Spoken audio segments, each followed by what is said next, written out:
Bom dia, oitavo ano M1, M2 e M3, tudo bem? Hoje eu vou corrigir com vocês a tarefa que eu passei na semana passada sobre conjunção, na apostila 2, páginas 45, 46 e 47, tá bom?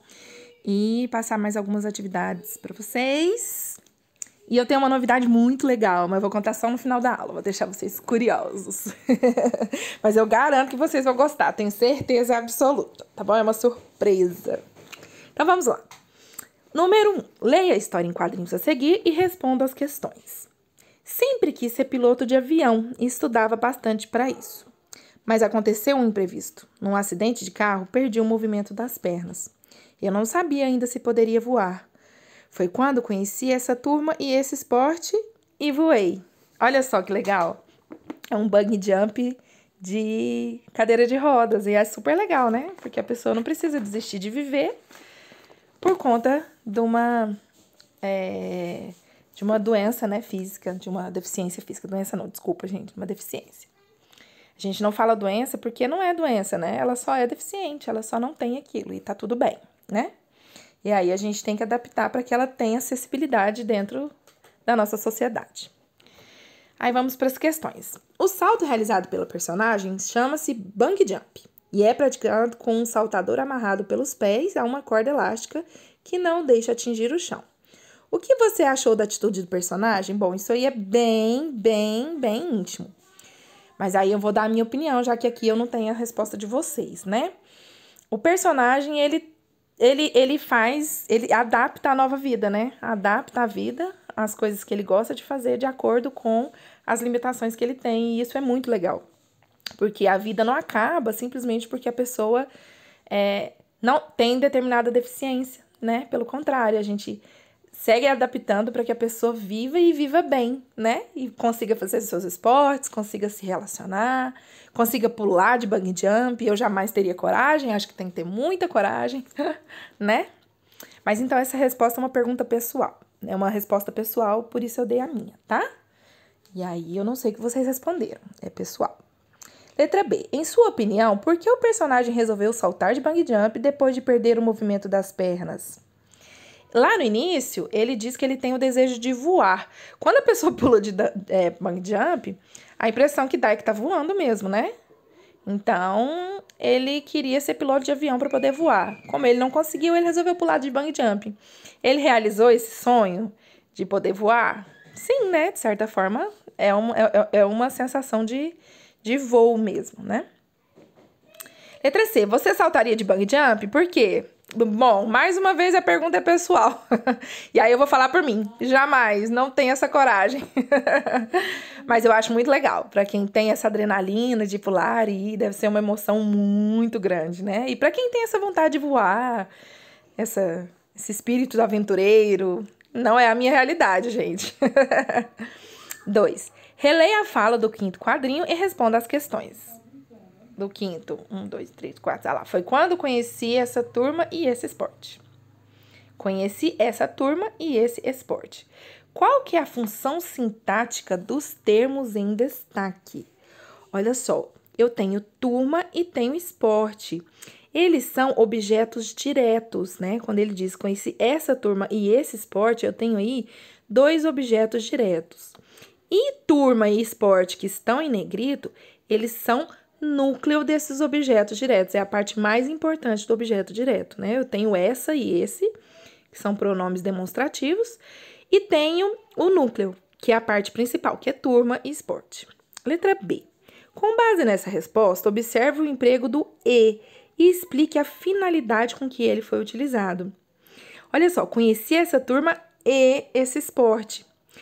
O emprego do e, a conjunção e, é para ligar os termos que têm uma mesma função. Essa turma, esse esporte, ambos são núcleos de objetos diretos. Então, a palavrinha e, a minha conjunção e, foi utilizada para unir os dois termos com a mesma função. Certinho? Letra C. A palavra e na oração acima indica soma de elementos ou exclusão de um dos elementos relacionados. Quando ele diz conheci essa turma e esse esporte, ele está adicionando, ou seja, somando, ou ele está excluindo? Ah, muito bem. Acertou quem disse que está somando, acrescentando. Portanto, é uma conjunção que liga e faz uma adição, tá bom? As palavras que são usadas para ligar termos de mesma função sintática em uma oração recebem o nome de conjunção. A conjunção também pode ligar duas orações. Veja um exemplo de conjunção ligando duas orações. E não sabia se ainda poderia voar. E não sabia é uma oração, né? Com o verbo saber. Ainda poderia voar também é uma oração com o verbo poderia. E aí o se, que é uma conjunção, junta as duas orações. E não sabia se ainda poderia voar. Locuções conjuntivas. Há algumas expressões formadas por duas ou mais palavras que também exercem a mesma função da conjunção. Essas expressões são denominadas locuções conjuntivas. Observe um exemplo. Haverá jogo desde que não chova. Então, assim, é igual locução verbal. A gente tem verbo e locução verbal é quando são dois verbos juntos expressando a mesma ação. Aqui é a mesma coisa. Eu tenho as conjunções e tenho as locuções conjuntivas, que são duas palavras expressando somente uma função, que é a de ligar dois termos que têm a mesma função. Então, vamos lá. As conjunções e locuções conjuntivas auxiliam na construção de sentido, pois ajudam a formar no texto as relações de coerência e coesão. Gente, parece que não, mas olha só, vocês estão no 8º ano e isso aqui é imprescindível para a redação do Enem. Sei que tá cedo para a gente pensar nisso e a gente não pode pensar só numa redação, né? De Enem, a gente tem que pensar numa formação para a vida e tal. Mas o Enem é uma prova que vai chegar e vai chegar para vocês um dia. E eu posso dizer para vocês com muita convicção de que coesão e coerência, utilizar conjunções e locuções conjuntivas que sejam coerentes, que sejam que estejam dentro do texto de uma forma bem utilizada, enriquece muito o texto e faz com que o seu texto do Enem, sua redação do Enem, seja uma das melhores. Inclusive, coesão e coerência é uma das notas maiores que tem, porque assim, a nota do Enem é dividida em 5 pesos. Coesão e coerência é um peso só. Então, assim, é muito, muito, muito importante que vocês se atentem. Ah, mas para que é importante saber o que é conjunção, o que é uma locução conjuntiva? É importante para na hora que você for construir o seu texto, você fala, aqui tá precisando de uma conjunção para melhorar, para ficar melhor para ler, melhor para entender. Então, assim, é muito importante que vocês se atentem a isso. Eu sei que tá cedo, parece longe, mas quando a gente vê, chegou lá, tá bom? Então, se atentem bastante, prestem bastante atenção. Se vocês se interessarem, procurem mais sobre sobre conjunção e locução conjuntiva, tá? E aí, nós vamos fazer mais atividades também para vocês entenderem direitinho. Continuando a leitura. Dependendo do contexto em que são utilizadas, as conjunções e locuções conjuntivas exprimem diferentes ideias. Podem ser classificadas como conjunções coordenativas, ligam termos e orações que são independentes, não precisam de uma da outra para existir, ou conjunções subordinativas. Elas ligam orações que elas dependem uma da outra para ter sentido. Quando eu tenho uma coordenativa, é porque se eu disser só uma ou se eu disser só outra, elas têm um significado independente de estarem juntas ou não. Já essas conjunções subordinativas, elas ligam termos que são imprescindíveis, porque sem eles não fazem sentido. Entenderam? Sem um outro não faz sentido. Aí aqui eu tenho um quadro super legal que mostra a conjunção ou a locução conjuntiva, a classificação, exprime a ideia de, né? Qual que é a ideia que ele dá em um exemplo. Vamos ler? Olha lá. Conjunção. É e nem. Classificação coordenativa, ou seja, liga termos e orações independentes. Ela exprime ideia de ação aditiva, de adição, né, de soma.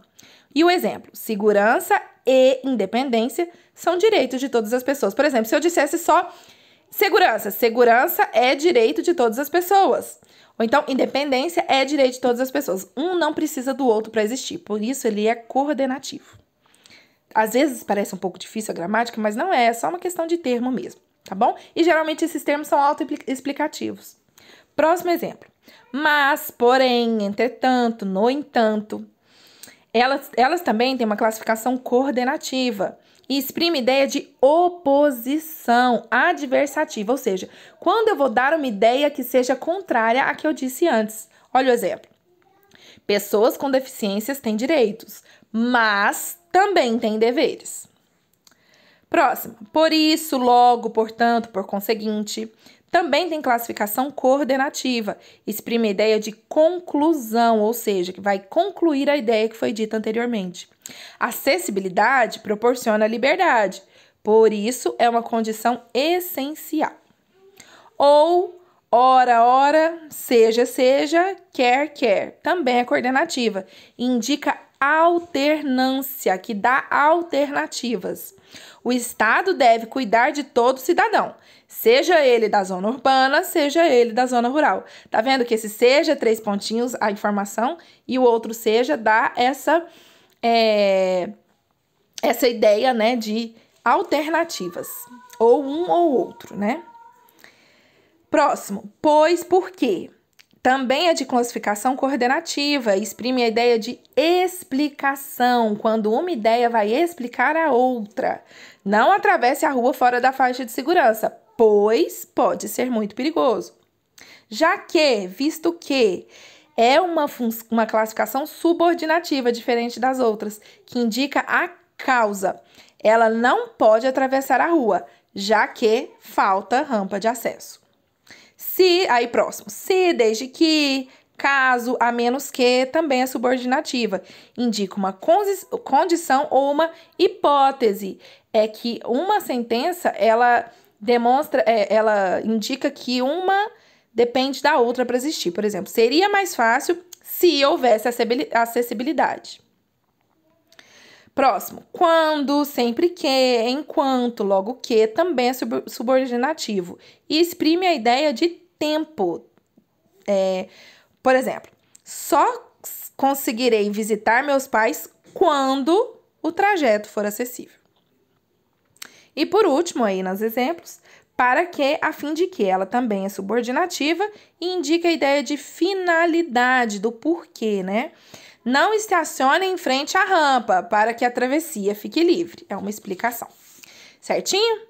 Então, terminando de ler esses exemplos, vou passar para vocês agora a página 48 e um anexo para vocês fazerem.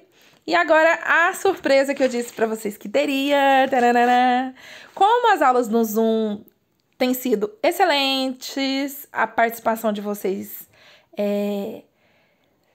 é grande, né? Vocês me ajudam bastante, a gente consegue se comunicar legal. Eu quero dizer para vocês que a partir dessa semana nós teremos 2 aulas no Zoom por semana e não somente uma.